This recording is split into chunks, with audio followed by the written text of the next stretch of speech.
I found that nothing in life is worthwhile unless you take risks. Nothing.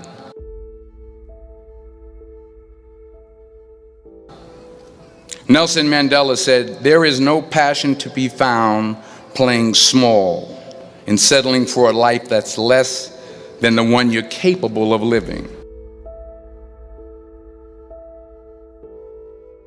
Now, I'm sure in your experiences in school and applying to college and picking your major and deciding what you want to do with life, I'm sure people have told you to make sure you have something to fall back on.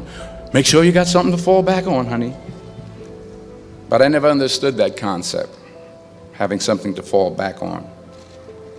If I'm going to fall, I don't want to fall back on anything except my faith. I want to fall forward. I figure at least this way I'll see what I'm going to hit. Fall forward. This is what I mean. Reggie Jackson struck out 2,600 times in his career, the most in the history of baseball. But you don't hear about the strikeouts. People remember the home runs. Fall forward. Thomas Edison conducted 1,000 failed experiments. Did you know that? I didn't know that. Because the 1,001st was the light bulb. Fall forward.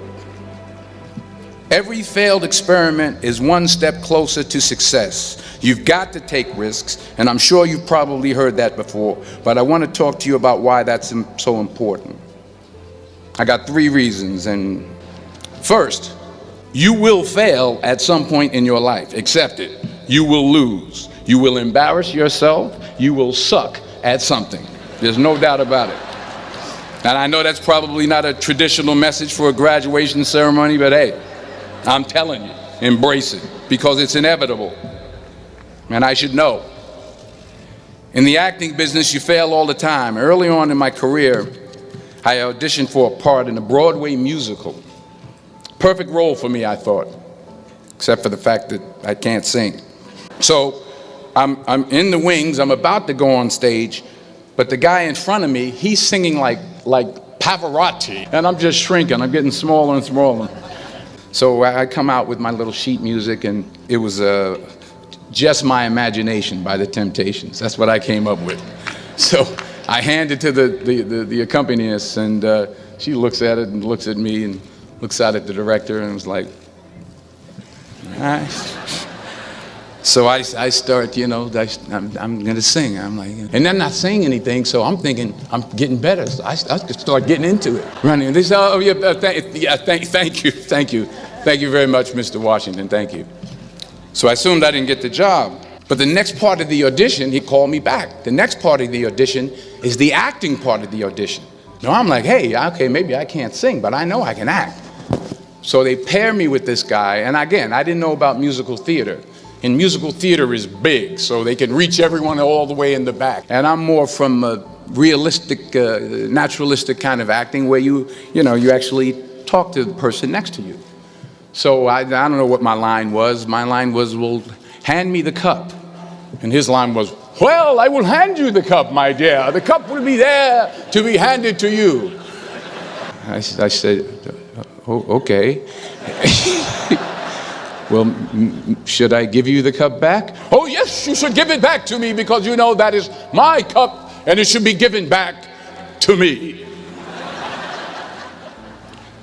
I didn't get the job. But here's the thing. I didn't quit. I didn't fall back. I walked out of there to prepare for the next audition and the next audition and the next audition. I prayed. And I prayed. But I continued to fail and fail and fail. But it didn't matter, because you know what? There's an old saying, you hang around the barbershop long enough, sooner or later you're going to get a haircut. So you will catch a break, and I did catch a break. Last year, I did a play called Fences on Broadway. Won the Tony Award. And I didn't have to sing, by the way. But here's the kicker. It was at the Court Theater. It was at the same theater that I failed that first audition 30 years prior. The point is, every graduate here today has the training and the talent to succeed. But do you have the guts to fail? Here's my second point about failure. If you don't fail, you're not even trying. My wife told me this great expression: to get something you never had, you have to do something you never did. Les Brown's a motivational speaker. He made an analogy about this. He says, imagine you're on your deathbed, and standing around your deathbed are the ghosts representing your unfulfilled potential. The ghost of the ideas you never acted on, the ghost of the talents you didn't use. And they're standing around your bed, angry, disappointed, and upset.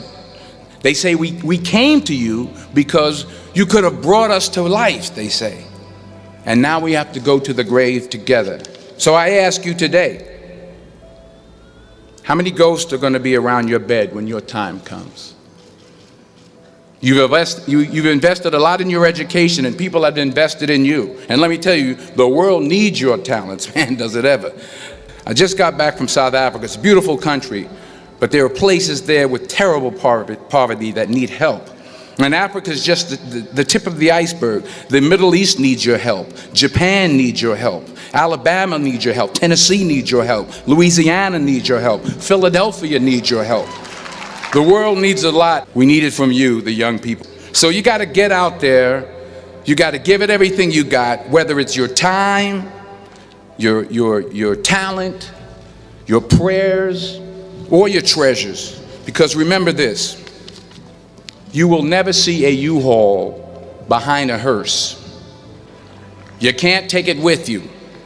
The Egyptians tried it, and all they got was robbed. So the question is, what are you going to do with what you have? I'm not talking about how much you have. Some of you are business majors, some of you are theologians, nurses, sociologists. Some of you have money, some of you have patience, some of you have kindness, some of you have love, some of you have the gift of long suffering. Whatever it is, whatever your gift is, what are you going to do with what you have? All right, now here's my last point about failure. Sometimes it's the best way to figure out where you're going. Your life will never be a straight path. I began at Fordham University as a pre-med student. I took a course called cardiac morphogenesis. I couldn't read it, I couldn't say it, I sure couldn't pass it. So then I decided to go into pre-law, then journalism. And with no academic focus, my grades took off in their own direction. I was a 1.8 GPA one semester, and the university very politely suggested that it might be better to take some time off. I was 20 years old, I was at my lowest point. And then one day, and I remember the exact day, March 27th, 1975, I was helping my mother in her beauty shop. My mother owned a beauty shop up in Mount Vernon. And there was this older woman who was considered one of the elders in the town. And I didn't know her personally, but I was looking in the mirror, and every time I looked at the mirror, I could see her behind me, and she was staring at me. She just kept looking at me. Every time I looked at her, she kept giving me these strange looks. So she finally took the dryer off her head and she said something I'll never forget. First of all, she said, "Somebody give me a piece of paper, give me a piece of paper." She said, "Young boy, I have a prophecy, a spiritual prophecy." She said, "You are going to travel the world and speak to millions of people." Like a wise ass, I'm thinking to myself, maybe she's got something in that crystal ball about me getting back into school next fall.